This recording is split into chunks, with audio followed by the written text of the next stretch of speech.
You don't need to force clarity. You can shape it, one small, kind step at a time. In this lesson, you'll build a gentle, AI-supported mapping flow, one that invites your layered thoughts safely into view and helps surface clarity through conversation, not pressure. Each time you use this, you and your AI partner will both learn a little bit about what helps your mind find its way. Here's what you're creating: a space where you can pour out your layered thoughts without fear of losing them. A flow where AI asks clarifying questions that help you notice what matters without pushing you. A dialogue that feels safe, not forced. Something that grows clearer and more useful the more you use it. Step 1. Invite AI into true dialogue. Your focus here should be creating a natural, supportive conversation. You can start with something like, act as a gentle thought partner. Help me pour out my layered thoughts safely without trying to organize too soon. Ask clarifying questions that guide us in a natural conversation towards noticing what matters most right now. And tell AI directly,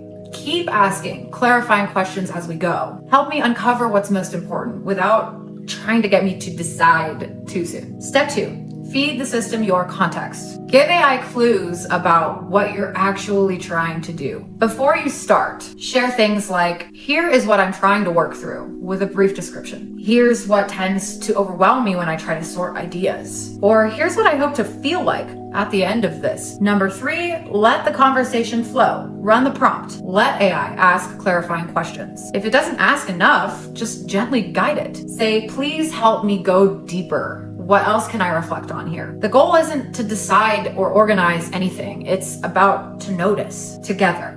When you're done, pause and ask, what part of this conversation made me feel clearer? What part of the conversation felt most safe and supportive? What would make this dialogue even more useful next time? Write that down. That's how your mapping flow grows with you. Next, you'll test and gently refine your flow so you can shape a thought map that meets you where you're at and helps you move forward. Let's keep going.